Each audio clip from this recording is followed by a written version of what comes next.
Hello, Michigan and America. My name is Ezra Scott, and I'm from a small town in southwest Michigan named New Buffalo, where I have spent most of my entire life. I hope this video finds you in good health and doing well. If you're like me, you've looked around our country and shook your head and said, I don't recognize this nation anymore. America is not the same country we were 20 years ago, or even 5 years ago.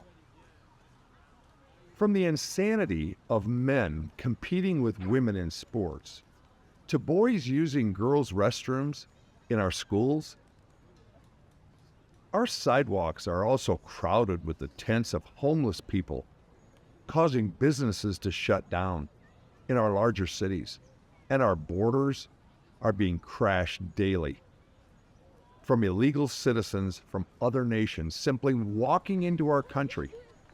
It almost seems that if our country is out of control.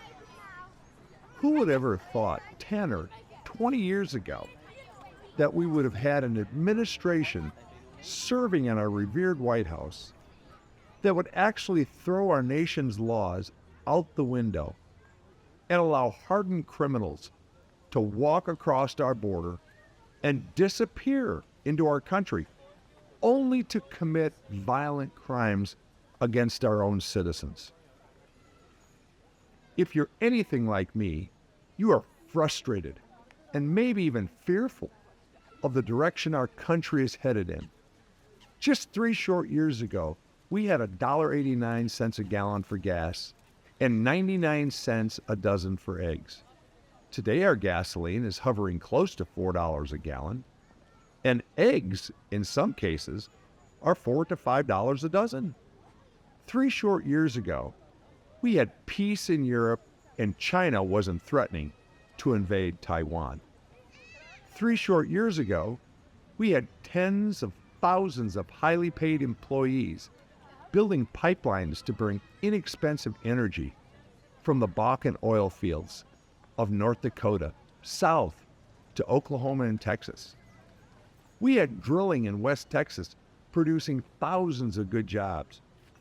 We had nearly zero unemployment and the highest employment rate in the history of our African American and our Hispanic communities. Well, today, our nation is begging for oil from Saudi Arabia and Venezuela and other countries that control the price, and they don't like the United States very much at all. All the while, we are on all estimated 400-year oil supply in the North Dakota alone. This doesn't include Texas, Oklahoma, New Mexico, Louisiana, or the Gulf Coast. The fact is, American citizens are being punished because of the promises made by this Democratic administration to the Green New Deal lobbyists. Many today in our nation have become fearful of our government, which should not be. Our founding fathers wanted the government to fear us, we the people, not the way it is today. Many of our elected officials in office for specific purposes of enriching themselves. They are not there to serve the people, but to line their bank accounts. One example of this was right here in Michigan. We actually had an elected official in Washington appropriate over $2 million of your hard-earned tax dollars to have his home on Lake Michigan saved from beach erosion. Did he use that money to save anyone else's home? The answer is no. Just his. This is the sort of abuse of one's office which has led to the apathy and distrust of our elected officials and government across the nation. And this is but one example, and hundreds more could be given. From the pastors of the churches being arrested for peacefully protesting at an abortion clinic, to parents complaining about their children's education at a school board meeting, the fact is this government is targeting Americans for simply exercising their First Amendment rights under our Constitution. To label the parents of little Johnny as domestic terrorists is reprehensible. The unfortunate reality and truth is, this government is silencing those individuals who speak against the narrative this Democrat Party is pushing. I honestly can't think of anything more un-American than shutting down our free speech. Candidates often complain about what is wrong in their district, in their state, or the nation. I'm a little different in that I will tell you what I'm going to do to defend Michigan's beautiful people, our landscape, and our waters. The first piece of legislation I will submit for the very folks who provide the freedom we cherish. Suppose you have retired from the United States military or were put on disability from the military for being wounded in combat. In that case, you will now be tax exempt from federal income taxes.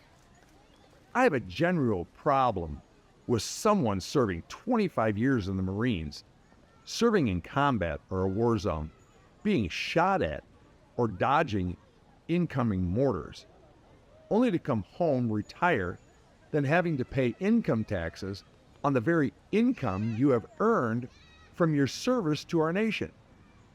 Believe me when I tell you, this is not an empty campaign promise. I will fight like hell to get this passed.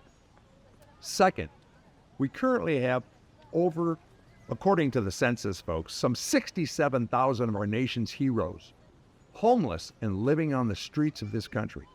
My second piece of legislation will be to take them off of the streets, and here's how. We have 117 veteran hospitals in this nation. Some already have these facilities. Most do not. I want to build dormitories, as far as example, 50 rooms or so at each one of these facilities. Each dormitory will have a cafeteria where the veterans can get their 3 square meals daily. And there will be a career counselor there, and they get the care they need for the PTSD. I can tell you that it will not cost that much to build and staff these facilities in terms of our military spending, which exceeds over $800 billion annually. After implementing Lean Six Sigma, more about that under my Balancing the Budget tab on my website, we will have the money within the military budget to accomplish this. This will take approximately 50,000 or more of our nation's heroes off of the streets, allowing them the time and the help that they need to reintegrate into society. Next, I want to address our seasoned citizens. You have worked for over 40 years, only to reach the golden years. There comes a time when you've paid your dues to your nation, and you should be allowed to keep what you've earned. Joe Biden, the culprit who decided you needed to pay income tax on your Social Security, he is the one who got this legislation passed back in the late 70s. This will be my third piece of legislation to exempt you from paying federal income tax on the very money you have earned, which the government began seizing from you for over 40 years ago. And I have one more piece of critical legislation in which I'll be fighting tooth and nail to get passed. It's called It's Mom's Money. Simply explained, and I will be explaining this in depth on the campaign trail as we go forward. The money which is given to the school districts for your child will now follow the child, and you can use it to send your child to a charter school or any private school or homeschooling of your choice. This is currently around $11,000 a year, which will follow your child, not the zip code in which you live. You can read more about this under the Education tab on my website. I want to close by saying this. Yes, we have many problems in our nation today, but in the end, we are still the greatest nation on this earth. If we could send representatives to Washington willing to solve problems rather than just spend all of their time lodging bombshells at the other party, we could resolve much of this. As a county commissioner, my responsibility for balancing a $175 million budget annually. I work to resolve issues rather than fighting with the other party. And we did it every single year. I want to take this experience to Capitol Hill to represent you and the good citizens of this great state of Michigan. I am that voice of reason that we desperately need today.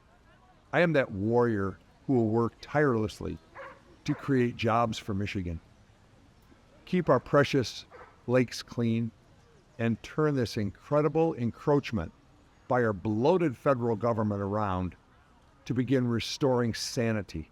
I am that warrior who will fight to get burdensome restrictions lifted from our farmers and the agricultural producers, which will lower the cost at the grocery store. And I'm that warrior who will fight to restore sanity in our school systems. And I am that warrior who will fight to regain our energy independence. And this is why I'm running to be your next United States Senator from the great state of Michigan.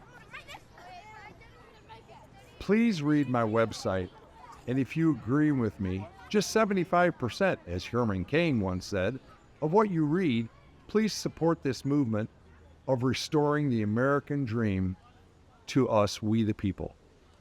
Thank you, and God bless each one of you.